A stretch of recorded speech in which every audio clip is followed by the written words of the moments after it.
नमस्कार, मैं हूँ डॉक्टर ओम बाबू शाह और आप देख रहे हैं मेरा चैनल डॉक्टर फिजियोथेरेपी वाला। और आज मैं बात करने जा रहा हूँ फुट ड्रॉप के बारे में। तो जैसे इसका नाम है फुट ड्रॉप, उसमें क्या होगा, जो आपका पाँव एंकल है वो ड्रॉप रहेगा। ड्रॉप मतलब नीचे की ओर रहेगा। अब ये क्यों होता है, सिंपल सी लैंग्वेज में समझे तो इसका रीजन क्या क्या होगा।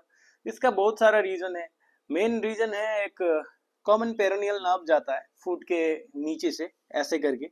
तो वो उसमें क्या हो जाती है, मतलब उसका पैल्सी हो जाती है। पैल्सी मतलब पैरालिसिस हो जाती है। ठीक है। दूसरा रीजन क्या हो सकता है, अगर आपका L4 L5 डिस्क बॉल्स है, चाहे PIVD है, तो उसकी वजह से लुम्बार रेडिकुलोपैथी की वजह से भी कभी कभार क्या होता है, वो फुट ड्रॉप होता है। ठीक है उसमें। और तीसरा रीजन क्या हो सकता है, अगर आपको स्ट्रोक है, स्ट्रोक हुआ है, चाहे गुलेन बेरी सिंड्रोम, ऐसे जो दिमाग की बीमारी वगैरह होता है, उसकी वजह से भी क्या होगा, फुट ड्रॉप हो सकती है। ठीक है। तो ये हो गया कॉजेस, फुट ड्रॉप क्यों होगा बोल के। अगर फुट ड्रॉप हो गया तो आपको सिम्टम्स क्या क्या मिलेगी। फुट ड्रॉप हो गया तो आपको क्या होगा, चलने में बहुत ज्यादा दिक्कत होगा।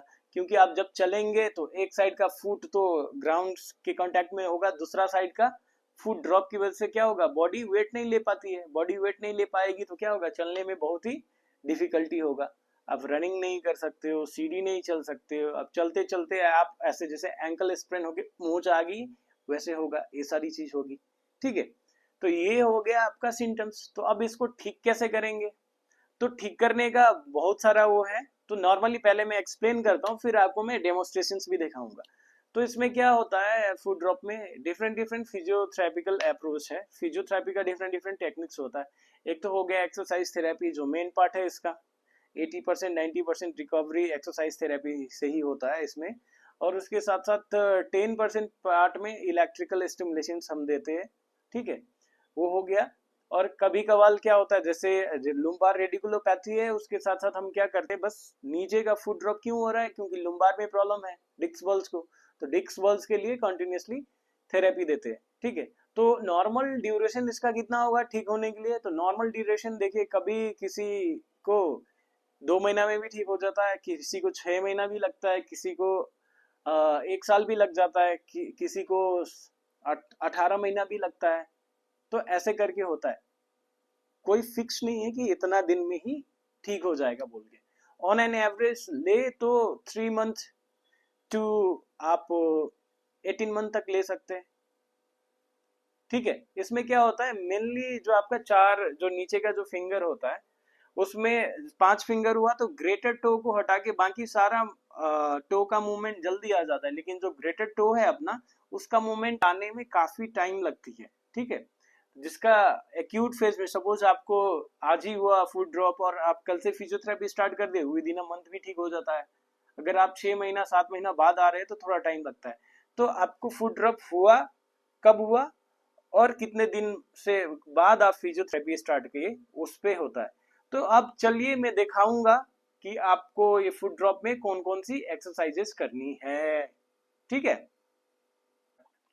तो फुट ड्रॉप के लिए सबसे पहले आपको क्या करनी है, एंकल का मूवमेंट करनी है। इसको ऐसे मूव करेंगे 15 से 20 बार नीचे ऊपर। फिर इसको ऐसे रोटेट करेंगे 15 से 20 बार। फिर इसको ऐसे रोटेट करेंगे कितना, 15 से 20 बार, ये भी। उसके बाद अपने लोग क्या करेंगे, ये है, ये एंकल ऐसे करके फिर इसको उठाना है ऐसे। ठीक है, 15 से 20 बार। ये कंप्लीट हो जाएगा तो फिर हील को उठाना है सेम ऐसे रख के, ऐसे। ठीक है। पहले में सामने वाला पोर्शन उठाया था, अभी ये हील को हम उठा रहे हैं। 15 से 20 बार ये कर लेनी है। ठीक है। ये कंप्लीट हो जाने के बाद आपको क्या करनी है, आपको ये स्लाइडिंग मूवमेंट करनी है नी को बेंड करते हुए। ठीक है। ये ये कंप्लीट हो गया। ये कंप्लीट करने के बाद आपको क्या कर लेनी है, इसको ऐसे लिफ्टिंग वाला मूवमेंट करनी है। स्पाउंग को लिफ्ट कर लिए 15 से 20 बार। ठीक है। दूसरे का भी करना है। ठीक है। ये कंप्लीट हो जाने के बाद आपको ये वाला जो मूवमेंट है साइड वाइज, इसको भी 15 से 20 बार आप लिफ्ट कर लीजिए। ठीक है। ये कंप्लीट होने के बाद फिर से एक मूवमेंट है सिंपल सा, ऐसे करनी है। और फिर उसको ऐसे करते जाने। अगर डिस्क बल्स की वजह से आपको फुट ड्रॉप आ रही है, उसमें ये बेहद फायदाकारी होगा।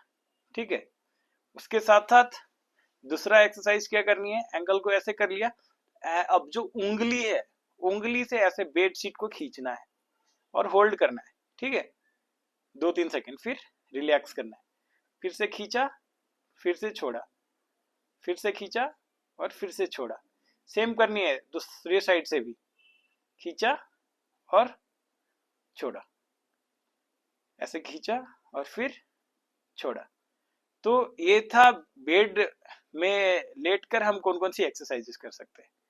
अब मैं जो बताऊंगा वो मैं बताने वाला हूं बैठकर क्या क्या करनी है और खड़े होके क्या क्या करनी है।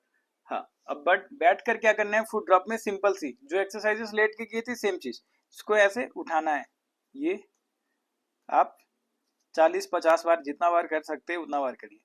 फिर से इसको ये हील राइज करनी है, जितना बार आप कर सकते हो उतना बार करिए। फिर से इसको लिफ्ट करने का कोशिश करना है 20 से 25 बार। ठीक है, फिर से इसको लिफ्ट करने की कोशिश करनी है। ठीक है, ये इतनी करनी है बैठकर। अब खड़े होके क्या करना है वो मैं अभी आपको बताऊंगा। हाँ, अब आपको खड़े होके क्या करना है, सिंपल से ये हो गया, इसको ऐसे करके पीछे करके उठाना है। ठीक है, बैक में आप वॉल का सपोर्ट ले सकते हो और फिर इसको उठानी है। ठीक है, एक ए एक्सरसाइजेस हो गया।